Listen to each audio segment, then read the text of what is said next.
been called the most important case ever tried in El Paso. Good evening, I'm Carrie Matson. Erica Castillo has the night off. I'm Nick Miller. The family of a maquila worker killed 7 years ago is settled out of court today with the company their daughter worked for.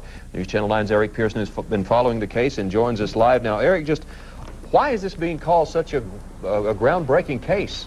Well, this is more than just a regular, simple civil trial, Nick. This is the first time someone from another country has sued a United States multinational corporation in U.S. courts. Not only that, but it brings up an important issue. Are U.S. companies operating abroad using different safety standards for different countries? Now, Sheriff says this settlement is far-reaching from a business point of view. Sheriff says that this ends the double standard, or it could end the double standard that companies use abroad, making them more accountable from safety standards and accountability in any country they choose. Sheriff says those kind of standards have been neglected in the past. We had trouble reaching Conoco's attorney for comment today. Today, the Insider Exclusive goes behind the headlines in Worker Safety, U.S. Corporate Responsibilities, to examine how Jim Scher and Sam Legate, partners at Scher and Legate, successfully set a new legal precedent requiring multinational corporations to provide Mexican workers with the same work safety standards and with the same respect, dignity, and protection by the company, whether they make $35 a week or $1,000 a week. They expose the double standard that multinational companies have for the safety of their workers.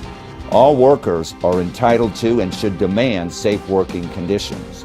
This case asks an American court to hold a U.S. company equally responsible for the management decisions which directly affect the lives of Mexican workers. And that's what this case is all about. Most lawyers didn't want to pursue litigation because they thought it was too difficult a case to win. But this was personal for Jim and Sam. Jim and Sam have earned the highest respect from citizens and lawyers alike as two of the best trial lawyers in El Paso, in Texas, and in the nation. And because of that, they are driven to fight for people who have been harmed by the willful or negligent actions of others. Their goal is not only to get justice for their clients, but to make sure that similar incidents don't ever happen again. Hi, I'm Steve Murphy, and this is the Insider Exclusive, live from El Paso, Texas.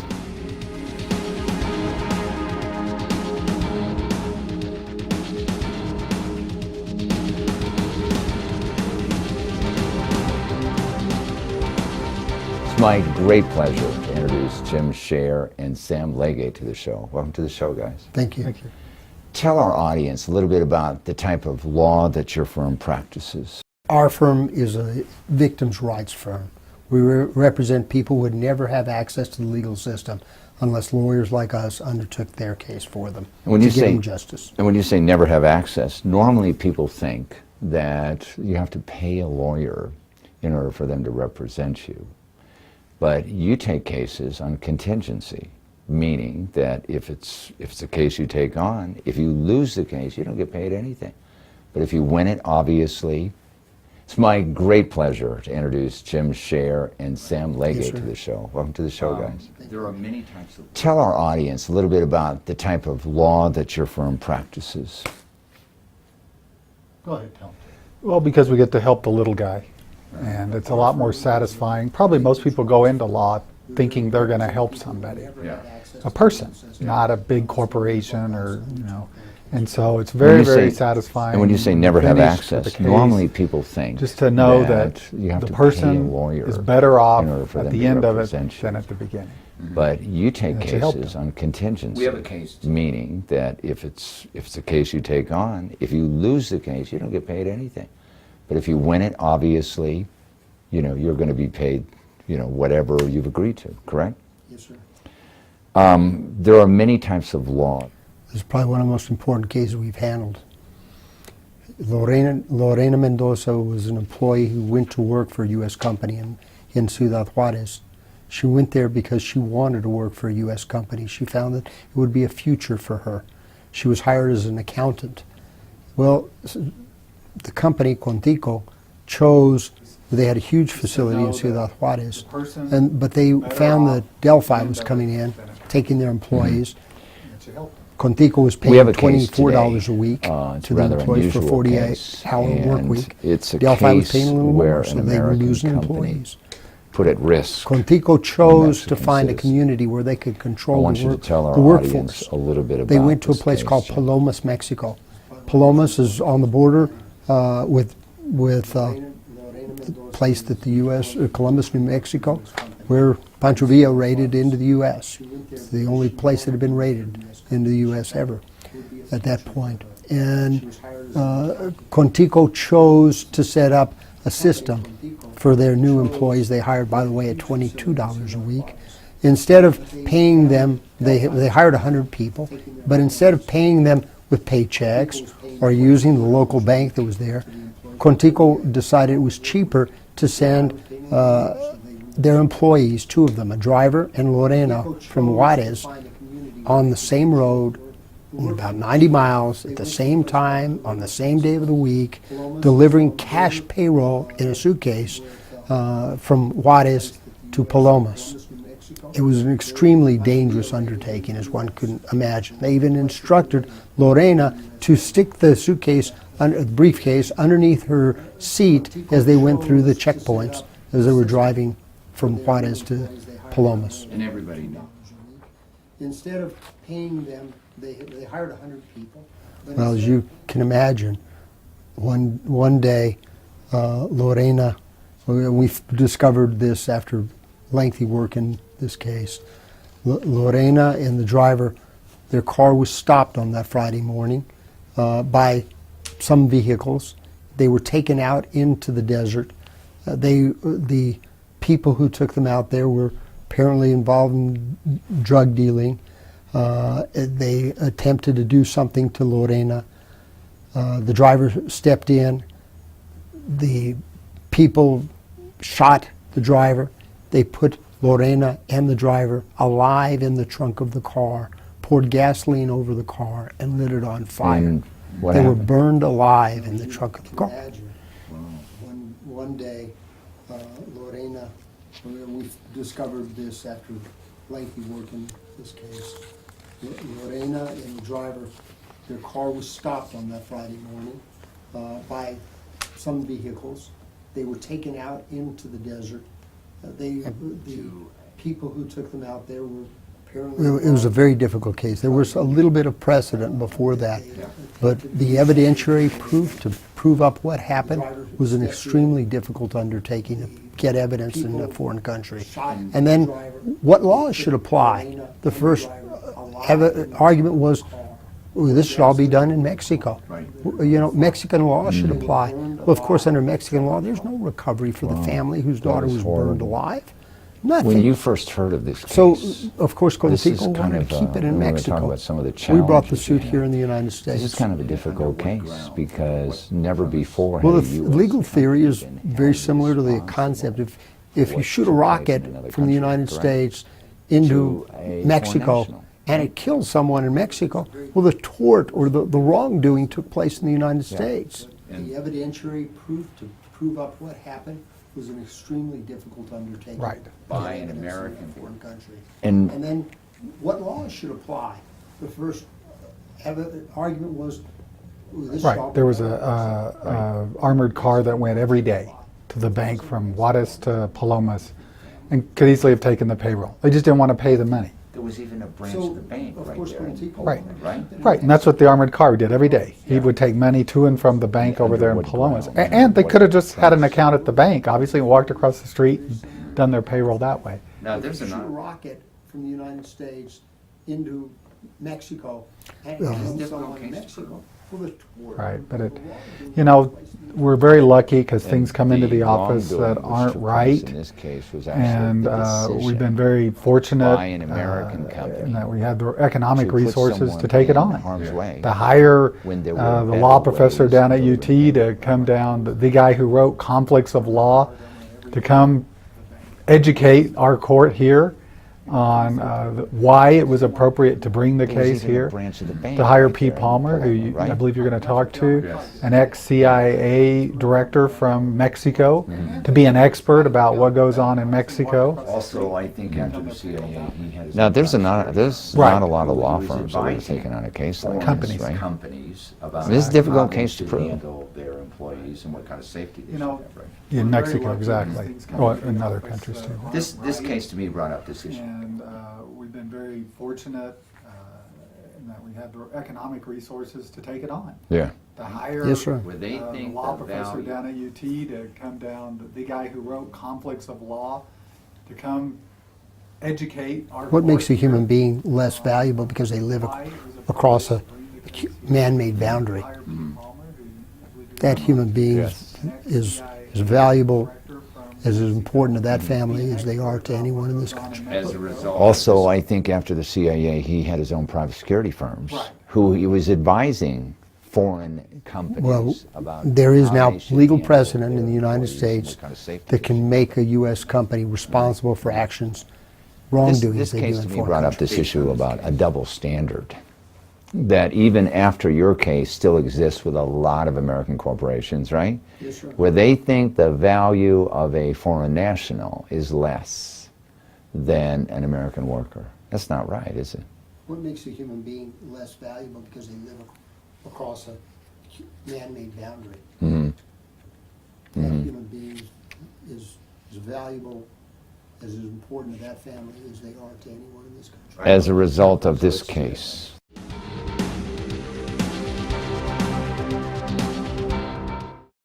It is my great pleasure to introduce Pete Palmer to the show. Welcome to the show, Pete. Thanks so much. You have a very interesting background. You work for the CIA. You were primarily in Mexico, right? No, all over Latin America. All over Latin America. And you have a great deal of experience working with the local people. It is my great pleasure to introduce Pete Palmer to the show. Welcome to the show, Pete. Thanks so much. You have a very interesting background. You work for the CIA.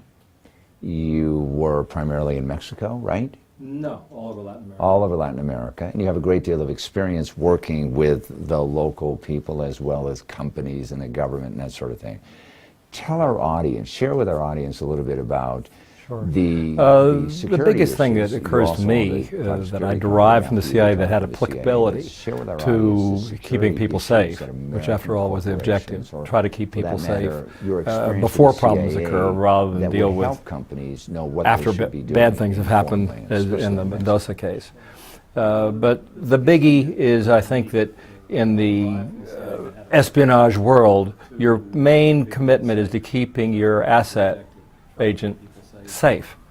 And so how do you keep them safe? Well, you don't behave stupidly. You feel what's around you, you sense what's around you, you sense danger, okay, and then you abort the meeting. You behave appropriately so as to not lead whoever may be watching you to discover who you're seeing or who you're protecting. This had direct applicability to the crime situation, someplace like Mexico City or Bogota or almost anywhere in Latin America, where the criminals are out there and they're going to go after somebody. So you can't stop them from behaving that way, but hopefully you get them to go after Jim instead of me. Okay, so the whole behavior process is if you behave in a certain kind of way, you'll dissuade them because you can reduce the element of surprise. You let them know that you see them. And once they know that you see them, they're likely to go after somebody else because they don't really care whether it's you or Jim or me. They just want somebody that's going to give them some of what they want. And the other big thing that I did was I started databasing. When I started the business, I started keeping track of every crime I could find out about, which was mainly reading all the newspapers that were published in Mexico on a regular basis, and databasing all kinds of crime. Nobody in Mexico was doing that. So all of a sudden I became the wise one because I actually knew stuff. No, not at all. Not at all. They were police, sadly, in many instances, are part of the problem rather than part of the solution. So they weren't necessarily after solving things or precluding them, where that was, of course, what I want to do is A, preclude it, and if I couldn't preclude it, then try to help people fix it. No, not at all. Not at all. They were police, sadly, in many instances, are part of the problem rather than part of the solution. So they weren't necessarily. You gain a sense. You gain a sense of who is likely to have committed it. Okay, Do you prove it? No. Frequently I found myself would following you up be after truck able, when you hijacking, identify some of these interviewing the crimes, truck the driver. types of crimes, And I knew he was who's lying to committing me. them, I didn't know if he was lying must about have something that gathered a mattered lot to of me intelligence on or something that mattered to him. Gain a sense of who is like. Just the behavior part of it, you just pick up on, looking at the right and the left and all the stuff that you've read about in terms of body language. Well, that's there, and then you start realizing that they're breaking their fluidity and what they're saying to you, and there's something wrong. You don't know necessarily what's wrong. You find it when you're dealing with somebody on the stand, I'm sure, and you know something's wrong. You may or may not. It may not be important to you. Important to him. They're breaking their fluidity and what they're saying to you, and there's something wrong. You don't know necessarily what's wrong. You find it when you're dealing with somebody in the stand, I'm sure, and you know something's wrong. Right. You may or may not. It may not be important to you. Important to him. Companies operating in Mexico today, say American companies, it would do them a lot of good to hire someone like I think that yourself many of or them, I security have a firms lot of so my that they could clients in not only Mexico bring were them within the firm multinationals, and find and, out and the vast who's really majority of telling them, I the truth think, about what's behaved going on, but also to responsibly. prevent other There was sorts of obviously going to be, problems, because due to in this a case case, like this, the American Mendoza companies case, now are was responsible grotesque. for their actions in Mexico. Grotesque in terms of irresponsibility, grotesque in terms of respect of life, respect of caring about somebody that's so far down the tote pole. That's responsibly. There was obviously going to be, in a case like this, the Mendoza case, was grotesque. Grotesque in terms of irresponsibility. Oh, I didn't try to teach them ethics, no. But what I did try to do was set up systems for them that would keep people and products safe. Is that something that you If I'm keeping teach products the safe, I'm keeping companies people safe. If who I'm are keeping working money with you, safe, talk I'm keeping the people carry it safe. to try and respect the $35 a week worker as well as your corporate I executive? didn't try to teach them ethics, no. Yeah. But what I did try to do was I would say it's safe to do business, but you have to exercise prudence. Bromidally, I say, don't check your common sense in the airplane. Bring it with you. The same As wisdom that folks helps you watch walk this New York or Atlanta or any other major metropolitan area. Some of those same skill sets have applicability there. What I've found oftentimes is that Hispanics would work for a multinational and think, oh, I disappear here. I don't exist. I'm not a threat. I'm not a problem. And virtually all of them got held up or assaulted one time or another. Yeah. Have applicability there. What I found oftentimes is that Pete Palmer, former director of CIA in Mexico and Central America, was very, very critical on the case. I'm not a problem, and virtually all of them got held up or assaulted Yeah. one time or another. He said Jim, what the his standards testimony are in the for case them was invaluable, and what they should have done. wasn't With the evidence of what they didn't do and how bad it was very, very wonderful to have somebody with Mr. Palmer's credentials could lay out to the testifying jury and exactly speaking on what what the standards Antico should are have been doing. and what they should have done. What the standards are for them and what they should have done. Yeah. With the evidence of what they didn't do and Yes. how bad it was This man is really special. This man picked up on this case when other people didn't see it. This man pursued it. And so it was an honor to work the case. It was so predictable. What happened was so predictable that it would make you cry.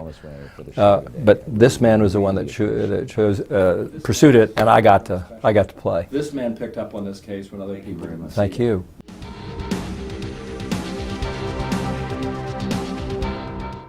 What a case. What I like most about this case is you took on a case that most lawyers wouldn't handle. I mean, think about it. Different jurisdictions, and they're going to try their best to say it's not our problem, right? But you set a standard. And that's what I admire about the work. What a case. What I like most about this case is you took on a case that most lawyers wouldn't handle. I mean, think about it. Different jurisdictions, and they're going to try their best to say it's not our problem, right? But you set a standard. And that's what I admire about the work that you did in this particular case. And it comes right back to taking care of the little guy, right? Lorena Mendoza. How did you get this case in the beginning, by the way? Lorena's sister identified her remains. She was a medical doctor. And she's highly respected in Mexico, helping the Tarahumara Indians for free. Yeah. She sought legal No. counsel all over the country. No one took the case. She came in and talked with us and asked if we could just please help find out what happened to her sister, because the company told her they didn't know what happened. And at that time, you didn't even know whether you would have a case, Right. right? Because you didn't really know the facts, did you? Thanks for joining us. You can get more information about our guest and the issues at InsiderExclusive.com.